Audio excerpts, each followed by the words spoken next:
अरे देवा, वटपौर्णिमा तोंडाशी आली आहे. मला तर मेकअप करताच येत नाही आणि इतक्या घाईघाईत आवरायचं असणार तर मेकअप आर्टिस्ट बोलवू की नको हे समजत नाही आहे. मला पूजेला तर एकदम छान आवरून बसायचं आहे. सो तुमच्यासाठी हा मी एक सिम्पल इझी, तुम्ही एकदम सोप्या पद्धतीने 20 मिनिटात हा मेकअप लुक क्रिएट करू शकता. तर तुमच्यासाठी मी हा मेकअप लुक क्रिएट केला आहे. सो तुम्ही व्हिडिओला शेवटपर्यंत नक्की बघा, म्हणजे ह्या वटपौर्णिमेला तुम्ही पण छान पद्धतीने मस्त मराठमोळा लुक क्रिएट करू शकाल. सो व्हिडिओला शेवटपर्यंत नक्की बघा. Hello guys, welcome back to my YouTube channel which is makeup artist Mrunal. तुमचं स्वागत आहे माझ्या चॅनलवर. मी मृणाल तुमच्यासाठी एकदम अफोर्डेबल प्रोडक्टमध्ये आजचे ट्रेंडिंग लुक्स कसे क्रिएट करायचे हे माझ्या चॅनलवर मी घेऊन येते. त्याचसोबत साडी ड्रॅपिंग, हेअरस्टाईल हे सुद्धा व्हिडिओज मी माझ्या चॅनलवर घेऊन येते. सो माझ्या चॅनलवर जर पहिल्यांदा आला असाल तर माझ्या चॅनलला सबस्क्राईब करायला विसरू नका. तर आज मी वटपौर्णिमेचा स्पेशल गृहिणींसाठी मेकअप लुक घेऊन आले आहे. न्यूली मॅरिड मुलींसाठी हा लुक मी क्रिएट केला आहे. अदरवाईज तुम्ही मॅरिड नसाल तरी पण तुम्ही हा लुक क्रिएट करू शकता. तुम्ही बिगिनर असाल तरीही हा लुक तुम्ही एकदम सिंपल पद्धतीने क्रिएट करू शकता. एकदम सोप्या पद्धतीने मी तुम्हाला हा पूर्ण लुक क्रिएट करून दाखवला आहे. तर व्हिडिओला शेवटपर्यंत नक्की बघा. सो चला तर मग व्हिडिओला स्टार्ट करूया. मी सर्वात पहिले क्लिन्झिंग करून घेतलं आहे माझ्या फेसला व्यवस्थित पद्धतीने फेस वॉशने. त्यानंतर त्याला टॉवल ड्राय करून एक 2-3 मिनटानंतर टोनरसाठी मी हे डाबर गुलाबीचं टोनर आधीच यूज करून घेतलं आहे ऑफ कॅमेरा. त्यानंतर मी टोनरनंतरची स्टेप येते मॉइश्चरायझर. मॉइश्चरायझरसाठी मी हे सेटाफिलचं मॉइश्चरायझर यूज केलं आहे आज. अफोर्डेबलमध्ये तुम्ही पॉन्ड्सचं हे लाईट मॉइश्चरायझर यूज करू शकता ड्राय स्किनसाठी. प्रायमरसाठी मी हे स्विस ब्युटीचं real makeup base highlighting primer use करते आहे. सो मी आता प्रायमर अप्लाय करून घेते आहे. हे एक हायलायटिंग प्रायमर आहे. याच्याने माझ्या फेसवर छानपैकी ग्लो येईल. यामध्ये लिक्विड हायलायटर आहे. सो माझ्या फेसवर एक छान असा ग्लो येईल. इनर ग्लो म्हणतात त्याला. पावडर हायलायटर मला कमी वापरावं लागेल यामुळे, आणि त्यातल्या त्यात ते प्रायमरचं पण काम करतं आहे. प्रायमरनंतर मी हे स्विस ब्युटीचे कलर करेक्टर यूज करते आहे, कन्सिलर. याच्यामध्ये हा शेड जो आहे तो ऑरेंज शेड आहे आणि हा शेड माझ्या स्किनला एक्झॅक्ट मॅच करणारा शेड आहे. याने मी न्यूट्रलाइज करणार आहे. हे स्विस ब्युटीचे कन्सिलर जे आहे ते खूप अफोर्डेबल आहे. माझे प्रोडक्ट जे पण मी वापरणार आहे त्याची लिंक मी खाली डिस्क्रिप्शन बॉक्समध्ये देणार आहे. तो ऑरेंज शेड थोडा डार्कर शेड आहे. हा शेड आहे जो कन्सिलर शेड आहे पण त्याच्यामध्ये थोडंसं ऑरेंज टिंट आहे. जे माझे डार्क सर्कल्स आहेत, जे माझे डार्क स्पॉट्स आहेत त्याला हे व्यवस्थित कवर करणार आहे. तर हा शेड नंबर आहे N01 आणि जो माझ्या शेडला एक्झॅक्ट मॅच शेड आहे तो आहे 06. तर हे 2 शेडला मिक्स अँड मॅच करून मी आज कलर करेक्शन करणार आहे. तर कसं करणार आहे चला बघूया.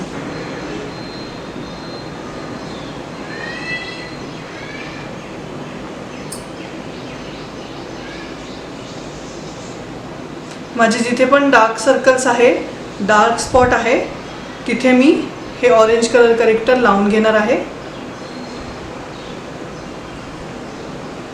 जितकं तुमचं डिस्कलरेशन आहे तितकंच ऑरेंज कलर करेक्टर लावायचं आहे. एकदम खूप नाही लावायचं आहे. आणि जिथेही डिस्कलरेशन. सो मी आता हे करेक्टर, एक कन्सिलर ब्रश आहे माझ्याकडे.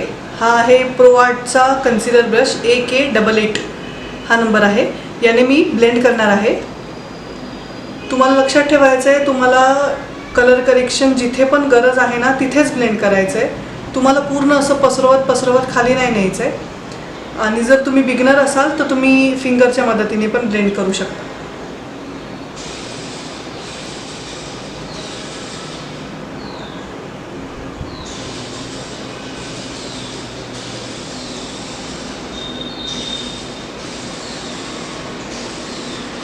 कलर करेक्टर तिथेच बसवायचं आहे. तुम्हाला पसरवायचं नाही आहे किंवा एकदम एक्स्ट्रा ब्लेंड नाही करायचं आहे ज्याने की ते प्रोडक्ट तिथून निघूनच जाईल. तुमचं कलर करेक्शन झालं पाहिजे इतकं ब्लेंड करायचं आहे तुम्हाला.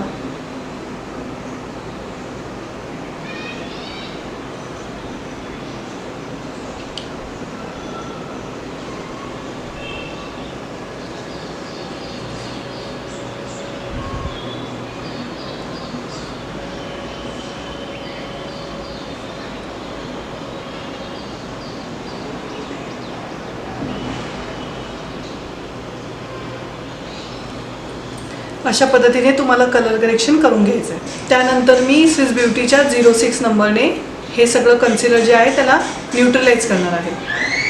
बेसिकली न्यूट्रलाइज का करतात माहिती आहे का? तुमचं जे ऑरेंज कलर करेक्टर आहे ना ते फाउंडेशनमध्ये मिक्स जर झालं तर तुमचं फाउंडेशन ऑरेंज दिसू शकतं. सो तुम्हाला कधी पण लक्षात ठेवायचं आहे, तुम्हाला कलर करेक्शन करून घ्यायचं आहे. त्यानंतर तुमच्या शेडच्या एक्झॅक्ट मॅच शेडने ते तुम्हाला न्यूट्रलाइज करायचं आहे, म्हणजे जेणेकरून तुमचा जो फेसचा कलर आहे, जो टोन आहे तो तुमच्या फेसला मॅच करेल. जो तुम्ही डिस्कलरेशन जे हाईड केलं आहे ना ऑरेंज कलर करेक्टरने, त्याला न्यूट्रलायझेशन केल्यानंतर तो जो शेड आहे तो तुमच्या शेडला एक्झॅक्ट मॅच होईल आणि त्यानंतर तुम्ही त्याच्यावर फाउंडेशन अप्लाय केल्यावर तुमचं फाउंडेशन ऑरेंज नाही दिसणार.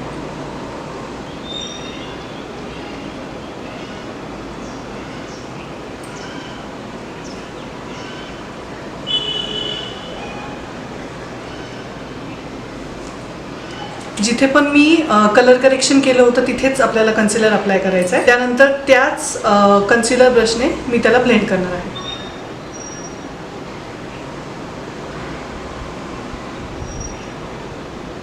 इवन टोन बनवून घ्यायचा आहे फाउंडेशन अप्लाय करायच्या आधी, कारण की फाउंडेशन जर तुम्ही कलर करेक्शन नाही केलं, अप्लाय केलं किंवा कलर करेक्शन व्यवस्थित नाही झालं आणि मग फाउंडेशन अप्लाय केल्यानंतर तुमचा जो फेस आहे ना तो ग्रे दिसू शकतो, ॲशी दिसू शकतो.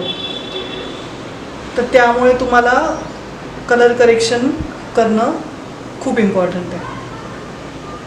सो मी कन्सिलर चांगल्या पद्धतीने ब्लेंड करून घेतले. तुम्ही बघू शकता माझ्या फेसवर एकदम इवन टोन आला आहे.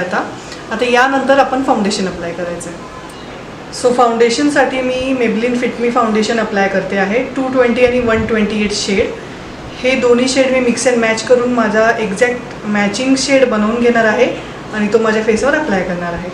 तर त्यासाठी मी जो 220 शेड आहे ना तो 20% घेणार आहे आणि 128 हा थोडासा जास्त घेणार आहे. मगच मी माझा एक्झॅक्ट शेड मॅच करू शकेल. या दोन्ही शेडला मी मिक्सिंग पॅलेटवर चांगलं मिक्स करून घेतलं आहे आणि त्यानंतर मी कबुकी ब्रशने माझ्या फेसवर फाउंडेशन अप्लाय करणार आहे.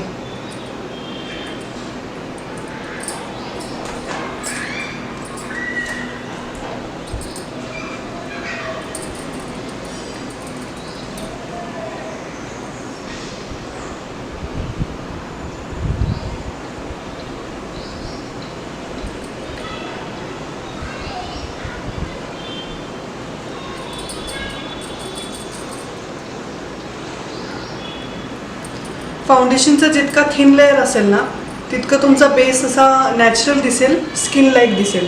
जितकं तुम्ही जास्त फाउंडेशन अप्लाय करणार तितकं तुमचा फेसवर जो मेकअप आहे तो एकदम असं वाटेल की खूप बेस लावला आहे. सो जितकं पण कलर करेक्शन आहे ना ते जर तुम्ही प्रॉपर केलं ना तर तुम्हाला फाउंडेशनची एकदम थिन लेअर जरी लावली ना तरी काम होऊन जातं.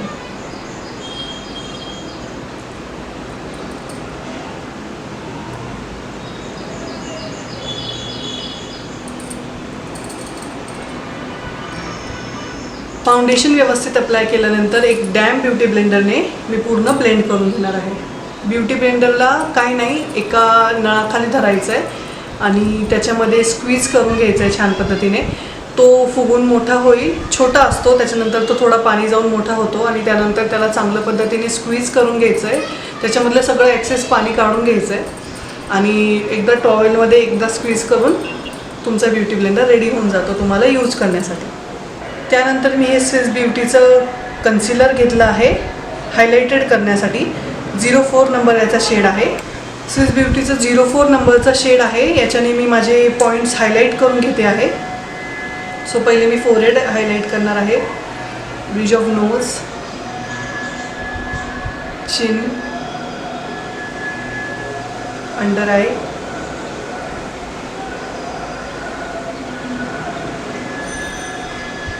आणि याला एक फ्लफी ब्रशच्या मदतीने छानपैकी ब्लेंड करून घेणार आहे.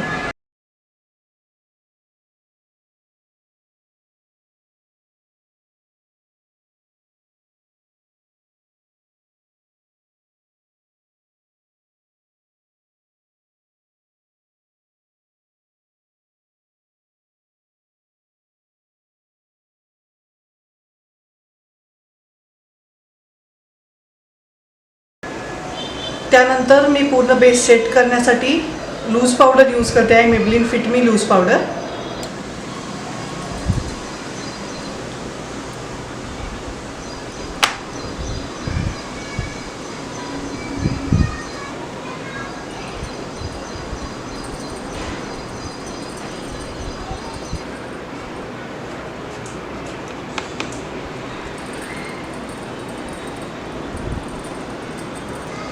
बेस मी छान पावडरने लॉक करून घेतला आहे. हा मेबलिनचा फिट मी फाउंडेशनचा 20 शेड आहे, लाईट मीडियम. याने मी ह्या लूज पावडरने मी माझा पूर्ण बेस सेट केला आहे. त्यानंतर मी पावडर कॉन्टोर करते आहे रेव्होल्यूशनच्या पॅलेटने. फेसला फाउंडेशन मी काहीच डायमेन्शन नाही राहत फाउंडेशन अप्लाय केल्यानंतर त्याच्यामुळे. आणि मी एक पटकन होणारा मेकअप दाखवते, त्याच्यामुळे मी क्रीम कॉन्टोर स्किप केला आहे. तुम्ही पावडर कॉन्टोरनी पण खूप छान बेस क्रिएट करू शकतात, खूप छान शॅडो क्रिएट करू शकतात. सो त्याच्यामुळे मी पावडर कॉन्टोर यूज केला आहे.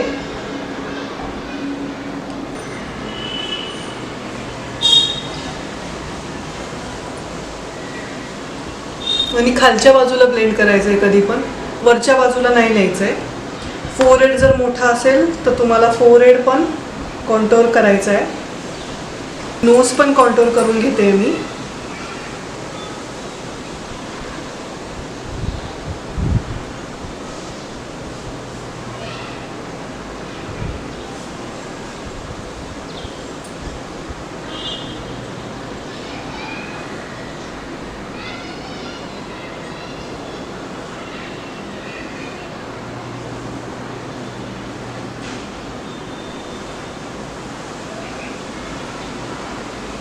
नोज पण कॉन्टोर करून घेतलं आहे.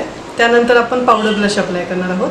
ब्लशसाठी मी हे स्विस ब्युटीचं पॅलेटमधून हा शेड घेणार आहे आणि ह्या शेडनी मी ब्लश अप्लाय करणार आहे.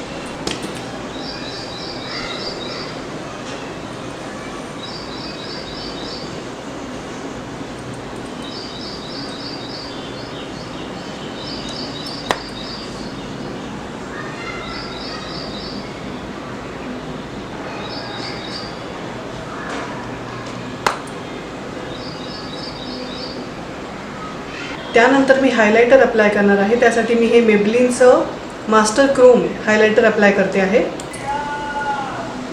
सो मी हायलायटर अप्लाय करून घेतलं आहे.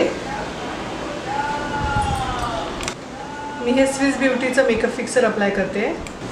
मेकअप फिक्सर मी अप्लाय करून घेतलं आहे. त्याला ड्राय करून घ्यायचं आहे चांगल्या पद्धतीने.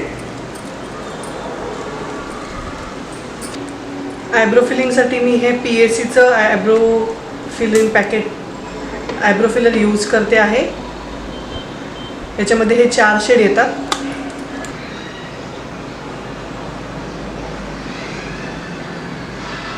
सो आज आय मेकअप मी एकदम सिंपल ठेवणार आहे, जो तुम्हाला झटपट करता येईल.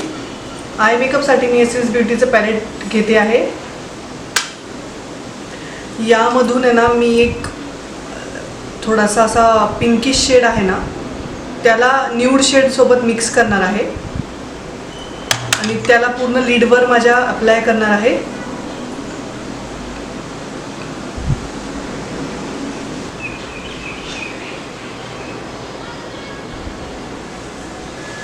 अशा पद्धतीने मी एक लाईट पिंक कलर असा अप्लाय केला आहे आयलिडवर. आणि त्यानंतर मी काजळ अप्लाय करते आहे फेसेस कॅनडाचं. मला ना एकदम आईज असे बोल्ड पॉपअप दाखवायचे आहे, त्याच्यामुळे मी काजळने छान विंग आयलायनर क्रिएट करणार आहे आणि थोडंसं पुढे एक विंग क्रिएट करणार आहे. पहिले मी काजळ अप्लाय करून घेते आहे.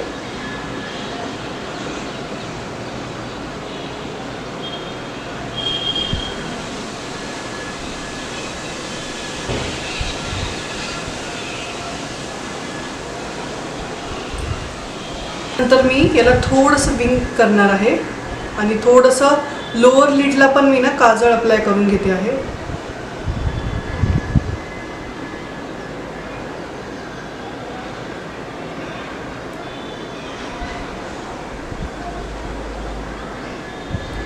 आणि थोडंसं विंग काढणार आहे. या साईडला पण सेम मी थोडंसं लोअर लिडवर काजळ लावून घेते आहे आणि त्याला थोडंसं विंग काढते आहे. आणि त्याच्यानंतर मी एक स्मॉल ब्रश आहे ना, ह्या अँग्युलर ब्रशने मी त्याला ब्लेंड करून घेते आहे छान.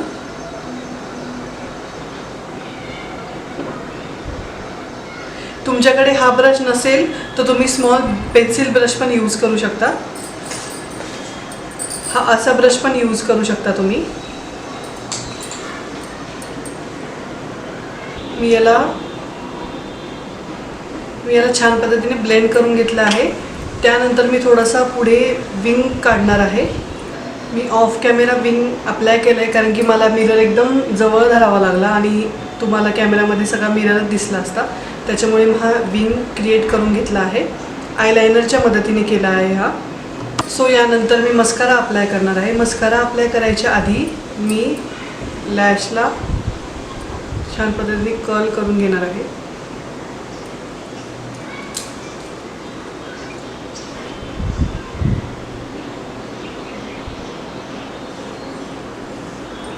लॅश कर्ल केल्यानंतर मी हा मेबलिनचा मस्कारा अप्लाय करते आहे.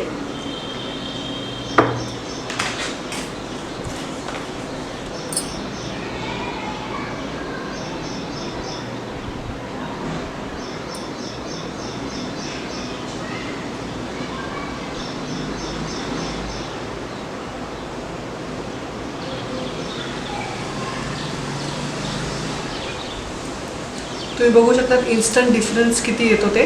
त्याच्यामुळे मेकअप करताना नेहमी मस्कारा अप्लाय करायचा. खूप छान वाटतं, चेहरा खूप फ्रेश दिसतो.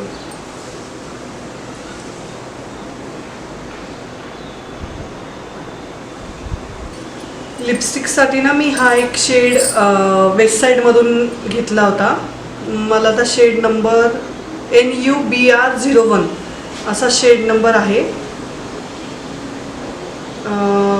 वेस्ट साईडमध्ये तुम्ही जर गेले तर तिथे एक कॉस्मेटिक सेक्शन असतं, तिथून घेतला आहे. आणि हा शेड खूप आवडतो, माझ्या डेली रुटीनमध्ये असतो हा शेड. सो मी हा शेड आज अप्लाय करते आहे.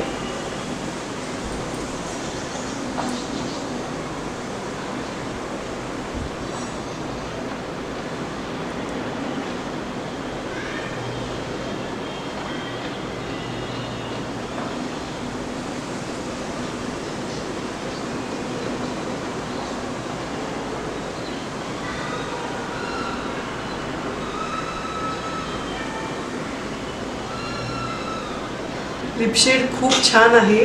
तुम्ही पण हा लिपशेड घेऊ शकता, NUBR01. सो माझा आय मेकअप आणि लिपशेड डन झाला आहे. आता मी थोडी ॲक्सेसरीज घालून तुम्हाला भेटते. सो हा आहे माझा फायनल लुक. या वटपौर्णिमेला मी हा लुक क्रिएट करणार आहे आणि तुम्ही पण असं छानपैकी आणून जा मस्तपैकी. मी कानातले ॲड केले आहे, इयरिंग्स ॲड केले आहे, बिंदी ॲड केली आहे. सो तुम्हाला अजून असे लुक शिकायचे असतील तर मला कमेंट बॉक्समध्ये नक्की कळवा की तुम्हाला काय शिकायला आवडेल. माझ्या चॅनलला सबस्क्राईब करायला नका विसरू. Thank you so much for watching. Bye.